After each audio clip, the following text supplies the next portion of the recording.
Hello everyone. I think we're gonna get started. My name is Patrick Gozzi. I'm a third-year student here in Romance Studies in the Spanish section.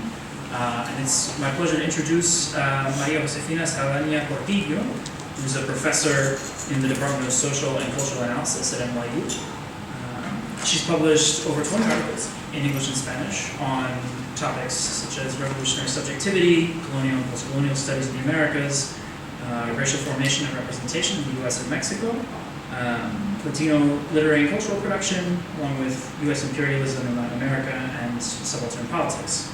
Her second monograph, Indian Given, Racial Geographies Across Mexico and the United States, is a comparative analysis of racial ideologies in the United States and Mexico as distinct legacies of both British and Spanish colonial processes. Her most recent article, Indigenous but Not Indian, Chicano Chicanas, and the Politics of Indigeneity, co-authored Maria Gotera, appears in World of Indigenous North America, coming out in 2014. So without any further ado.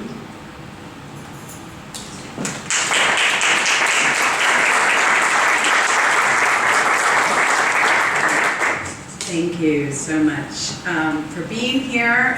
Thanks to the Department of Romance Languages for inviting me, and especially thank you to the graduate students for all their hard work in putting this together. It's a cheap plug, but it's also protecting you, as you'll see. It remains to be seen, Indians in the landscape of America. The idea of the coloniality of power as the darker side of modernity is one of the most influential ideas of From South to emerge in the last decade. Modernity, as Quijano, Dussel, and Mignolo insist, does not distinguish the post-colonial from the colonial period, but rather is constituted through the making permanent of the material and philosophical conditions of colonial mission in the Americas.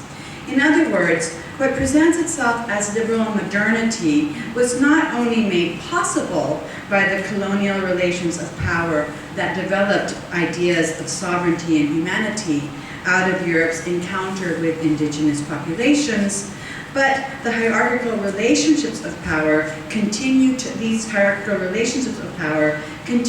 undergird the expression and practice of these modern ideas. In the talk I offer you today, I hope to demonstrate how one idea from and about the global South permeates and makes possible contemporary expressions of national sovereignty and neoliberal economy.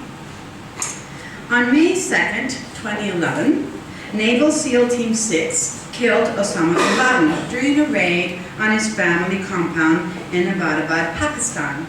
The SEAL team leader informed President Obama about the success of the mission with the phrase, "For God and country, Geronimo, Geronimo, Geronimo." After a moment's pause, he clarified Geronimo, E-K-I-A, meaning Geronimo, enemy killed in action. It remains unclear whether Geronimo was shorthand for the mission, for bin Laden, or for the act of killing bin Laden.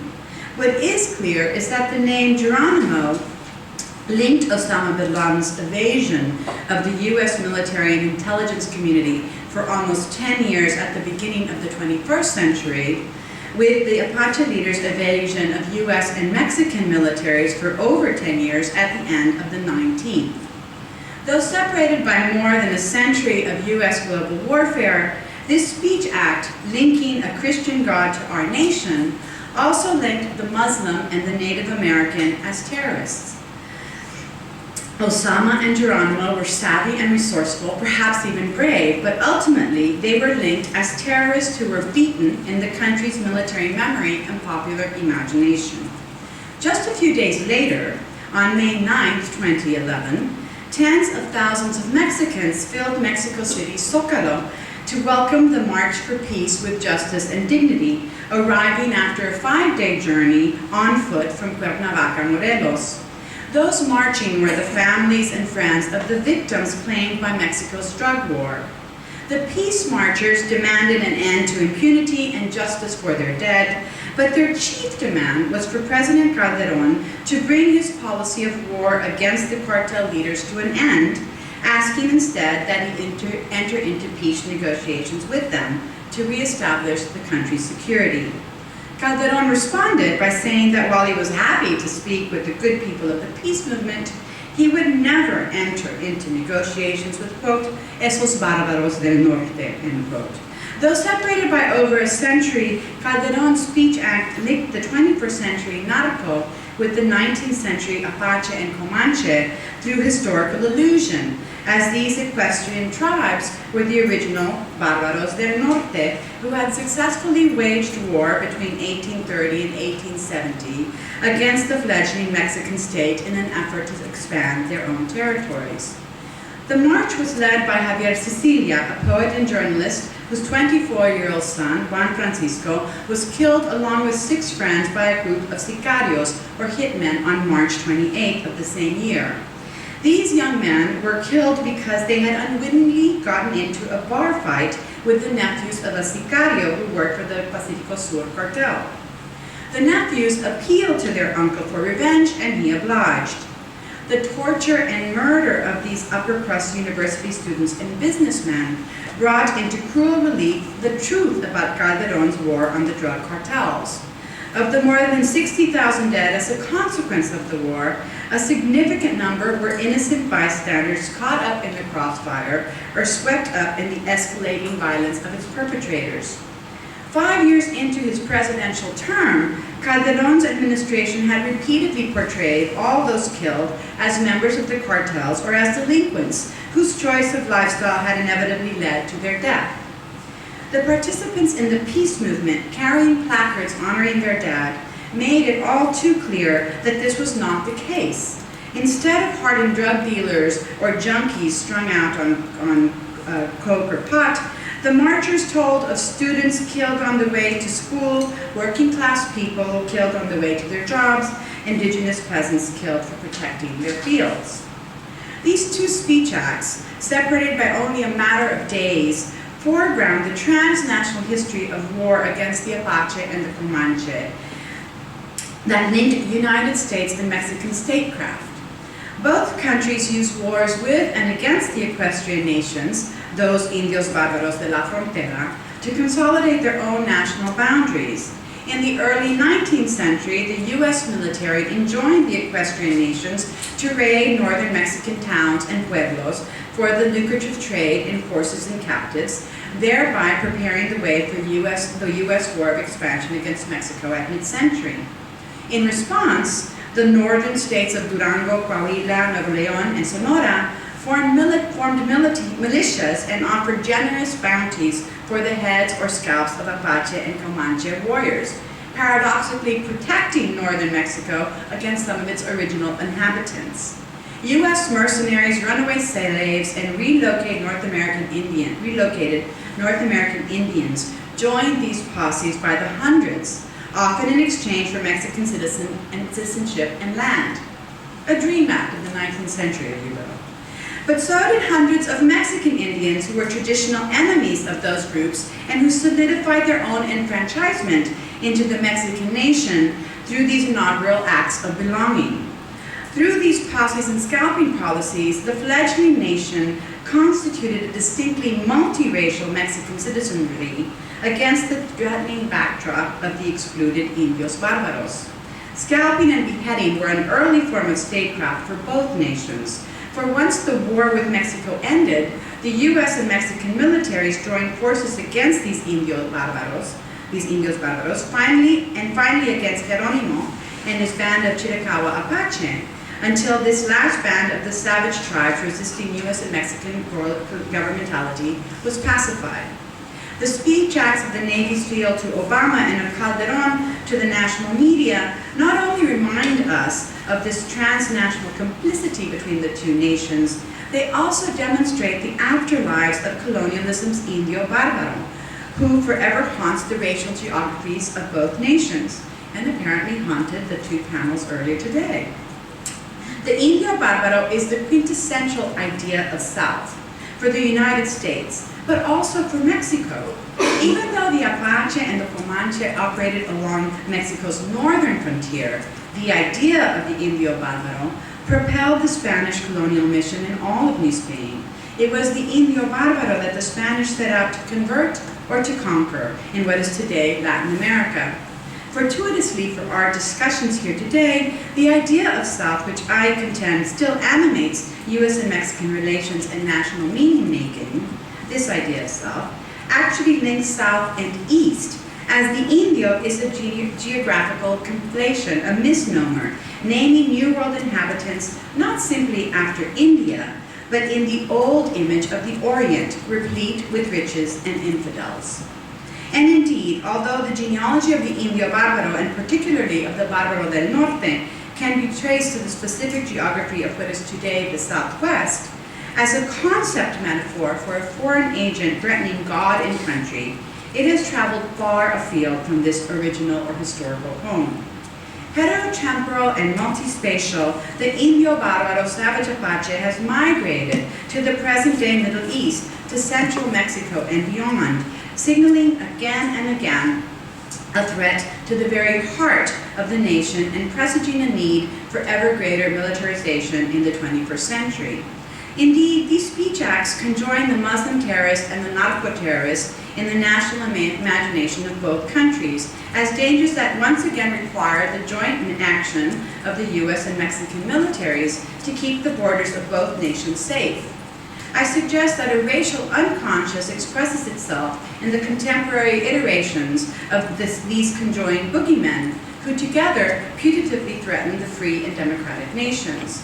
As I argue in my forthcoming book, Indian Given, Racial Geographies Across Mexico and the United States, the figure of the Indian has a deep genealogy in the Spanish and British colonial archive, one that produced rather distinct articulations of racial nation in Mexico and in the US.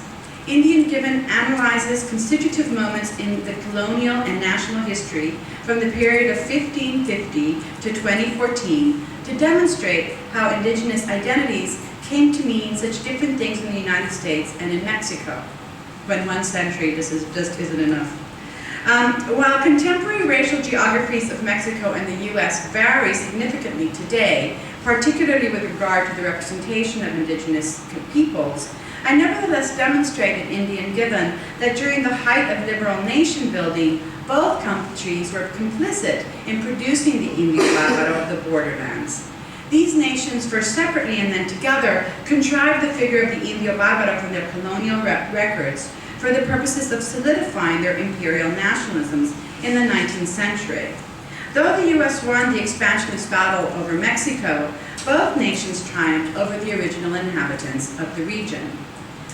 Though produced in the crucible of wars with the equestrian tribes, the Indio Barbaro is not representative.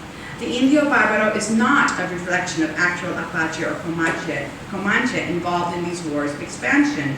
Rather, it is precisely the cataclysmic nature of the Indio Barbaro that accounts for its long afterlife. Untethered from any referent, the Indio Barbaro floats across time and space, conditioning our repetitive futures. Thus, I'm not making a historical argument suggesting a causal relationship between the figure of the 19th century Indio Barbaro and the Muslim or narco-terrorist of the present. Instead, I'm suggesting that the Indio Barbaro inhabits the racial unconscious of both countries, repressed but always present. The colonial Indio Barbaro conditions national responses to contemporary phenomena, functioning as an unconscious racial hermeneutic in the business of statecraft in Mexico and the United States. I'll first present you with a brief synopsis of Indian Given to frame my talk, which is drawn from the book's conclusion on the deeply intertwined relationship between NAFTA and the drug economy. Together, free trade and the dark trade produced for us the latest iteration of the Indio Barbaro in both the undocumented immigrant and the narco killer, providing anxious national populations with facile explanations for profound restructurings of the US and Mexican economies over the last 20 years. And perhaps in the US context, helping to explain the phenomena of Donald Trump as at once opportunistically racist and also articulating an accurate economic analysis that liberal Democrats cannot bring themselves to utter. Lastly, I consider nautical beheadings and scalpings as the modern form of statecraft. In Indian Given, I combined the disciplines of history, geography, and cultural studies to compare the racial geographies put in place by Spanish colonialism in New Spain and British colonialism in New England. In this comparison of colonial racial geographies and their effects on present national ones, I trace the figure of the Indian as he emerged in the Spanish and British colonial record to solidify distinct yet Eurocentric models of universal humanity that were based respectively on Catholic and Protestant principles of faith. I follow his function, material and rhetorical, in the expansion of colonial empires onto the northern frontier in New Spain and the western frontier of Anglo-America.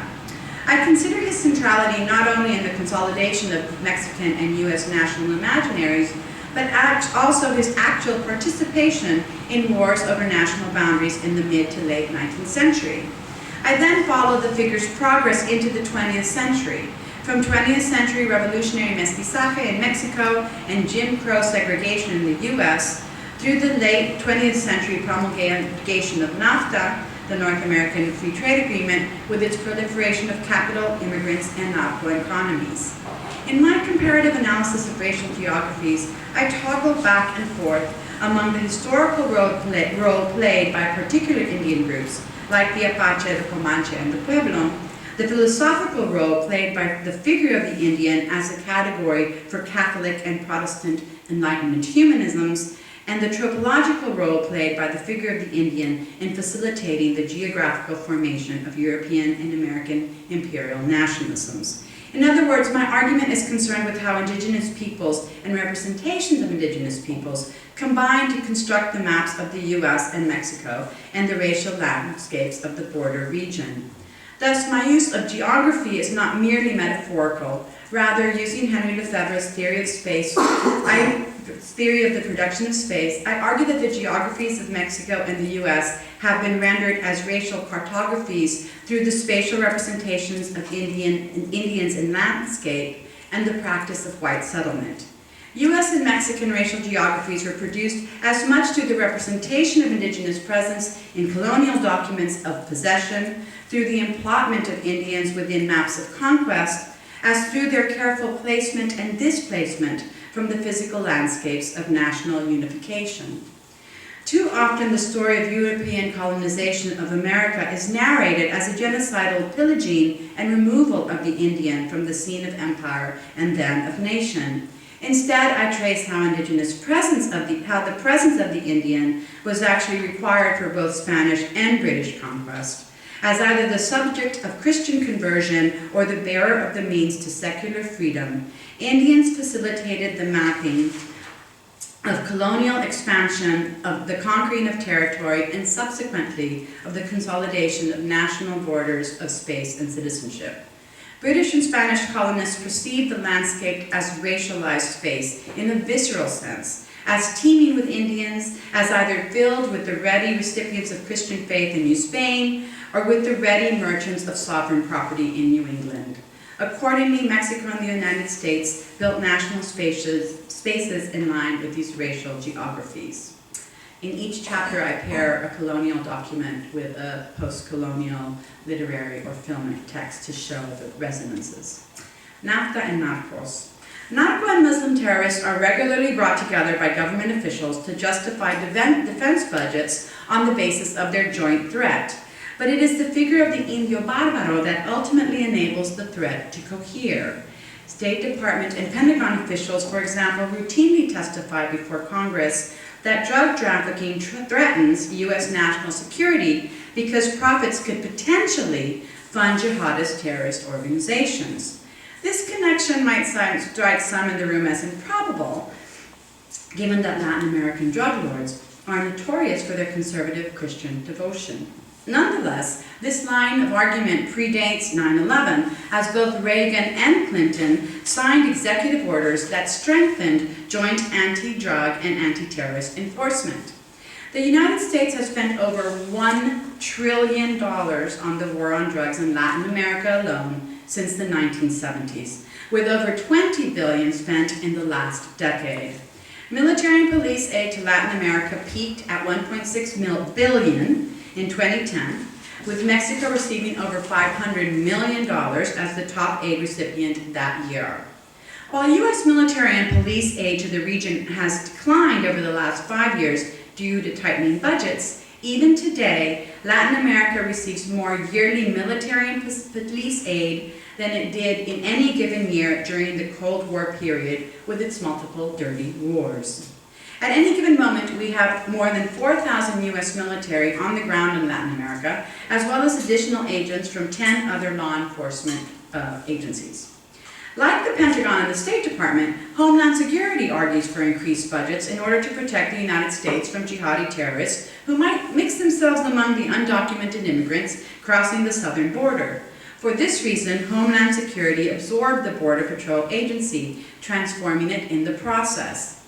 It has more than doubled the number of the Border Patrol agents along the southwest border, from 9,100 in 2001 to more than 18,500 today.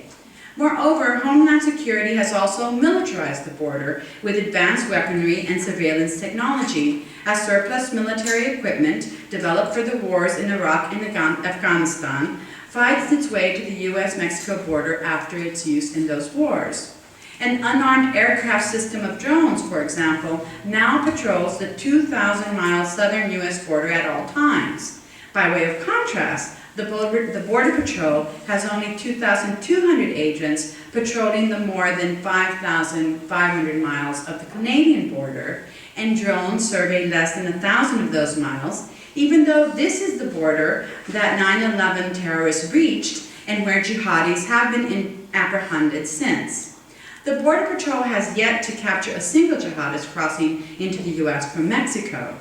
Night vision goggles, drones, and M16s are all trained on undocumented Mexican immigrants looking for work, but it is the figure of the Indio Barbaro, I argue, that enables this racialized distribution of force and re-territorializes our defense of the nation along the Mexican border rather than the Canadian one. It's not just a generic fear of a brown planet that leads to the militarization of the southern border, but an unconscious yet ever-present fear of the Mexican as Indio Barbaro, of the Indio Barbaro as foreign terrorists, that leads to the disproportionate distribution of resources to protect the U.S. from Mexican immigrants. Just to underscore our racialized hermeneutic, Canada is the leading supplier of ecstasy, often laced with highly addictive methamphetamines, which is the drug of choice for white U.S. citizens between the ages of 19 and 39. Meanwhile, El Paso, Texas is consistently ranked as the safest city in the United States. The irony is that many of the Mexicans crossing the border do so because they have lost their jobs as a consequence of NAFTA, or are fleeing the violence of an ever-intensifying drug war waged by the U.S. and Mexican militaries against the cartels. 2014 was the 20th anniversary of NAFTA, a treaty that required the elimination of all Mexican subsidies to small farmers. With industrially produced basic grains, including corn, flooding the Mexican market from Canada and the U.S., 2.5 million farmers were displaced from agricultural production by 2005. Of course, when a Mexican farmer abandons his land, it has a multiplying effect, as a farm invariably employs family labor and seasonal itinerant labor. Thus, it should have surprised no one when, by 2004, within the first 10 years of NAFTA, a conservatively estimated 8 million Mexicans had migrated to the U.S. in search of work.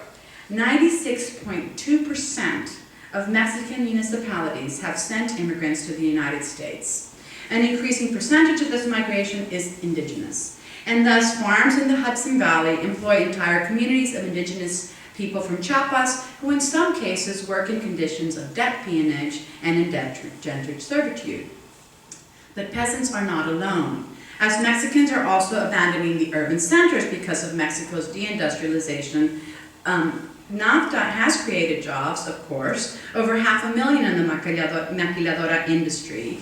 Mexican exports to the United States have grown accordingly. The value of trade between Mexico and the U.S. has more than tripled.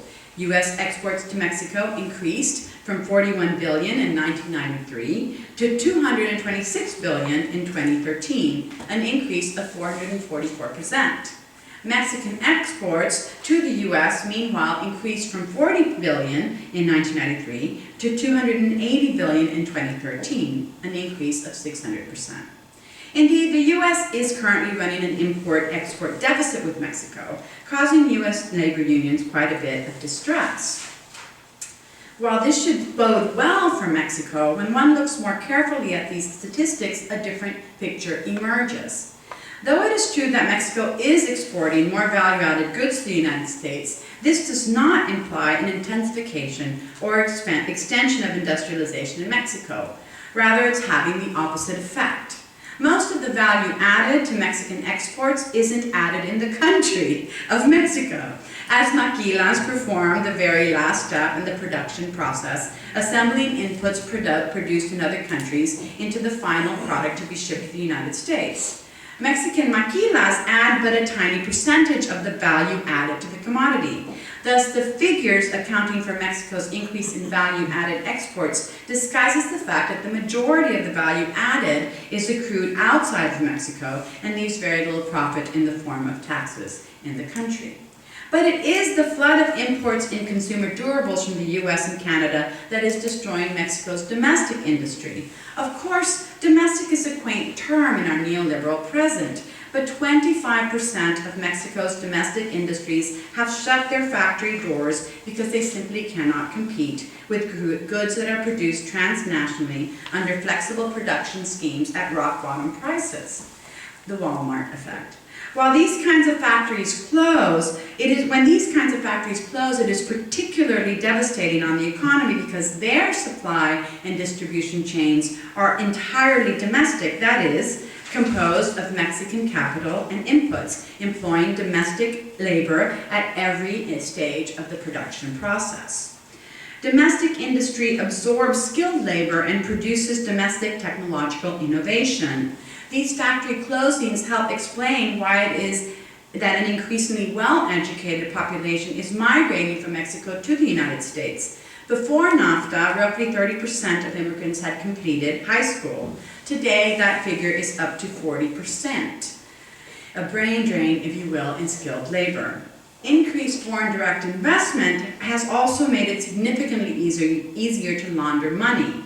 U.S. foreign direct investment in Mexico between 1989 and 1993 averaged about $4.3 billion per year. In 2012, that figure had ballooned to over $100 billion. It's ridiculously easy to repatriate payments to drug cartels as foreign direct investment, and extremely difficult to keep drug capital and all other forms of capital apart. NAFTA set millions of Mexicans in motion looking for work, from the countryside to the city, from the cities to the maquiladoras along the border, from the maquilas to the United States. This is the new geography of NAFTA, a geography of motion that has emptied the countryside and filled up urban spaces. It's a racial geography of neoliberalism that has displaced indigenous peoples on a massive scale and is transforming the demographic makeup of the United States. NAFTA created a precarious life for the vast majority of Mexicans, and thus it should surprise no one that a portion of this vulnerable population would choose to migrate north to take up service jobs that proliferate in the increasingly gentrified and wealthy cities of the United States. But it should surprise us even less that a portion of this vulnerable youth chooses to take up lucrative careers in the drug economies that thrives in the shadow of NAFTA. Arguably, like the Apache and the Comanche before them, these drug dealers facilitate trade in illicit goods sought by a gluttonous U.S. citizenry. In the 19th century, the Apache and the Comanche raided Mexican ranches for the horses, cattle, and captives that fetched a dear price from European settlers and dislocated Eastern Indians pouring into the Great Plains. Today, these narcotraficantes bring us cocaine, heroin, and marijuana from the factories in Colombia and the fields in Mexico that fetch such a dear price from the casual users and junkies proliferating in U.S. suburbs and cities alike. Rather than recognizing these narcos as model entrepreneurs responding to the laws of supply and demand, We instead vilify them, using the same language and tropes that were used against Indio Bárbaros in the 19th century. Narcos are aberrations of humanity, idolaters, cannibals, and sodomites, engaging in improper trade with improper methods, who should be excised from the borderlands at all costs, requiring the joint efforts of the Mexican and U.S. military to do so. And just as the U.S. does not negotiate with terrorists, Mexican presidents do not negotiate with barbarians. For the disgruntled U.S. worker and rapidly declining middle class, the Mexican immigrant, who are also in an extremely precarious situation, the Mexican immigrant is also engaging in improper trade with improper methods and should be excised from the nation at all costs. Like the 19th century Mexican captives brought to the Great Plains by Apache and Comanche for sale as labor, these migrants trade themselves, smuggling their cheapened labor across the border at great cost to their personal safety. And of course, every Mexican immigrant, as Trump likes to tell us, looking for work is potentially a rapist or a narco looking for his or her next victim. And Trump demands that the border wall grow even longer, as at 700 miles, it already covers 1/3 of the border between the US and Mexico. And thus, this old racial geography of the borderlands informs the new. It is as a symptomatic but not entirely wrong explanation of the economic restructuring brought upon both countries by NAFTA and the their economy it enables. Okay, now I have to give you a trigger warning. If anyone in the room can't get through Game of Thrones, like myself, or Boardwalk Empire, I really do suggest that you close your eyes, turn away. I'll tell you when you should close your eyes, and then I'll tell you when you can open them. If one enters narco beheadings, I'm really serious. It's very disturbing images. If one enters narco beheadings into any search engine, tens of thousands of images of defiled corpses fill one screen. Beheaded corpses, scalped corpses, dismembered corpses, corpses with their eyes gouged out or with the letter Z of Zeta cartel carved on their torsos. Many of these corpses come with notes pinned on their chest with a knife, explaining the offense that led to such a terrible death. One might imagine that the corpses are beheaded to prevent identification. One would be wrong, as the head is not removed from the scene, but rather cleverly arranged to punctuate it. Close your eyes. Two skulls are cradled by forearms with hands, their corresponding scalps delicately placed above the scene on the railing of what appears to be a bridge. To ensure identification, the accompanying sign informs us that these two are El Chino and El Fantasma, and list their crimes against the cartel. In another photo, four heads are arranged in a row along the windshield of a car that reads, "The last letter, Zetas, has captured and executed devastating assassins." The hood of the car directly in front of the skulls reads, a pun on the name of the executioner to suggest that these four men, all with their eyes closed, are just sleeping. What is made clear by these photographs is that these executions are public events. They are not private adjudications of crime syndicates, but the public policing of a population. Indeed, in several of the photos, there are crowds surrounding the scene of the execution, as you can see by all the feet and bicycles. The narcos upload real-time photographs of their crimes from their cell phones. These staged scenes of performative violence are not only directed at local communities intimidated into submission, in other words, but at the entire world that has access to the internet. They connote a spectacular and absolute sovereignty, a form of territorial justice, established precisely because, to quote Foucault, it, quote, pursues the body beyond all possible pain, end quote.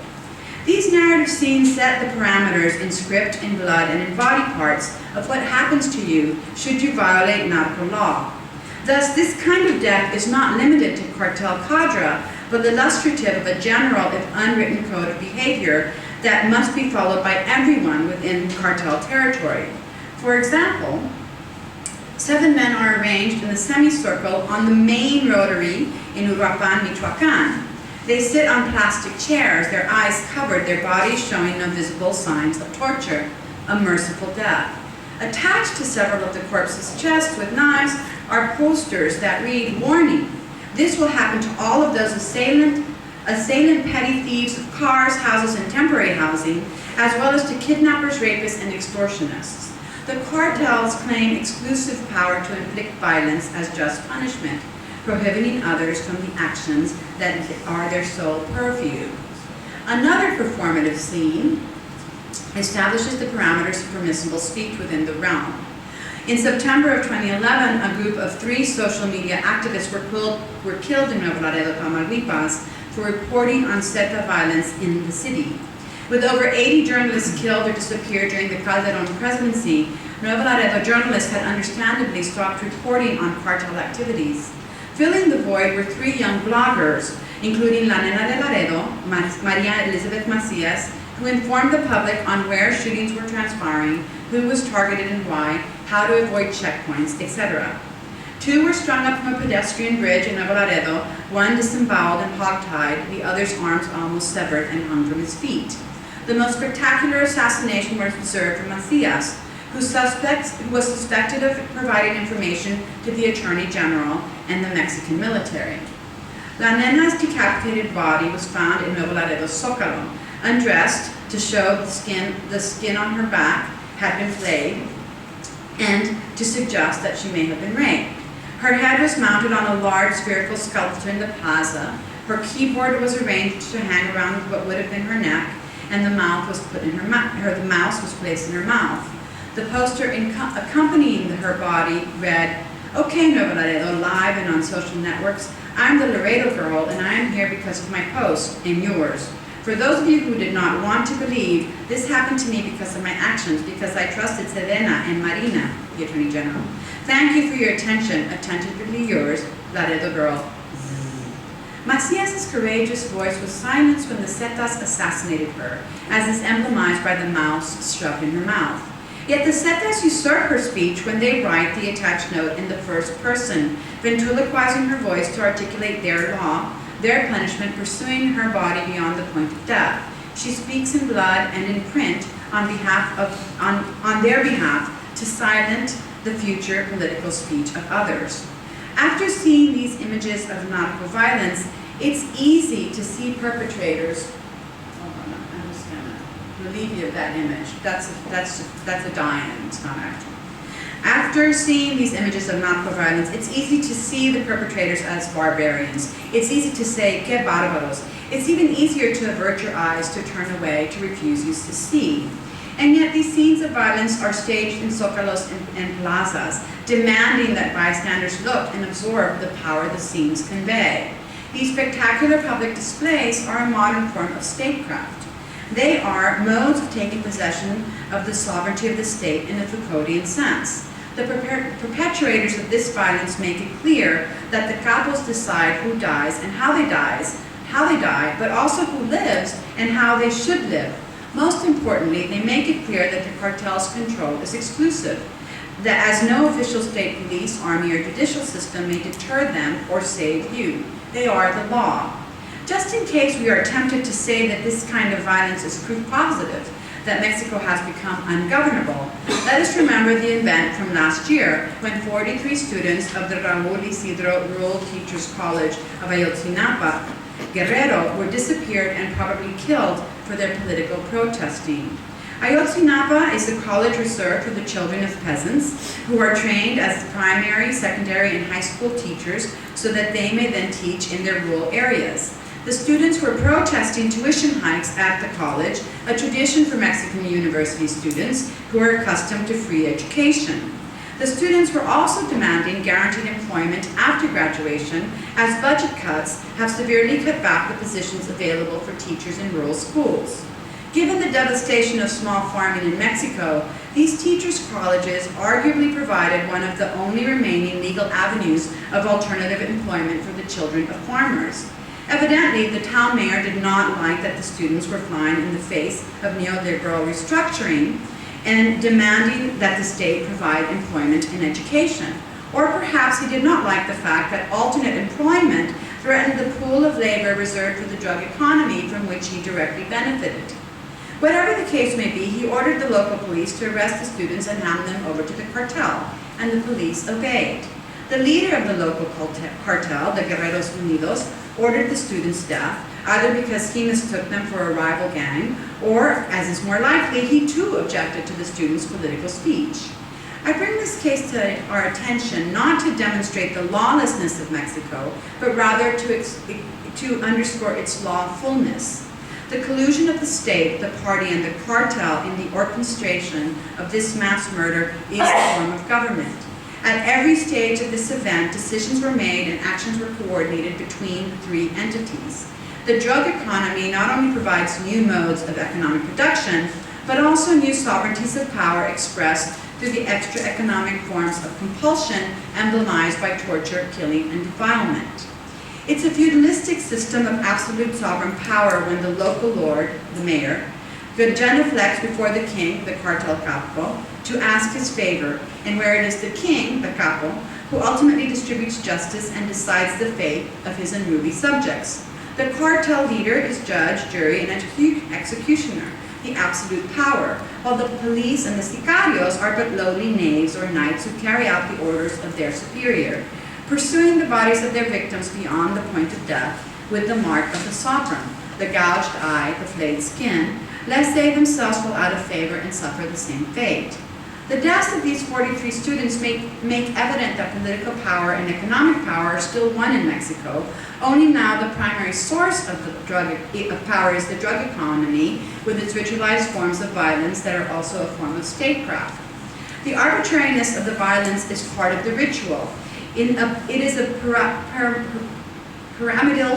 pyramid structure of power where everyone at the top benefits economically from the extra economic compulsion of the threat of death, but where almost everyone might also fall victim to it. My use of the term feudal is not meant to signal an atavistic return to a pre-capitalist mode of power in Mexico, much less to some return to some fanciful barbarous Mexico. Rather, it signals my return to an old debate regarding the coterminous development of the capitalist mode of production in Europe and Latin America. A global capitalist mode of production not only coexists with earlier modes of production, but indeed requires pre-modern extra economic labor compulsion to maintain an ever-increasing rate of profit. Following Luxembourg and early Leclau, I suggest that sectors of Latin America are today entering into a feudalistic future. The drug industry in Mexico introduces a feudal-like mode of production when cartels compel peasant farmers all over Mexico to grow illicit crops under penalty of death or torture. These extra economic forms of compulsion are, of course, compounded by the fact that agricultural products they would have previously produced cannot compete on the domestic market. The cartels also rely on extra economic forms of labor compulsion for the distribution of their product, as evidenced by the 72 immigrants from South American countries who were killed in San Bernardo, Tamaulipas in 2010 because they refused an offer by the Zetas to remain in Mexico as drug dealers for $400 a week. Beyond these feudal-like modes of production and distribution, however, this model of absolute power is pluralizing territorial sovereignty within the nation-state, as capos use feudal-like modes of discipline and punishment to maintain controls of their plazas and every level of their participation in a capitalist rule system. These modes of production, distribution, and political power are not an aberration of capitalist relations, nor are they in any way pre-capitalist, but rather auxiliary to the liberation of trade and articulated with capitalist modes of production.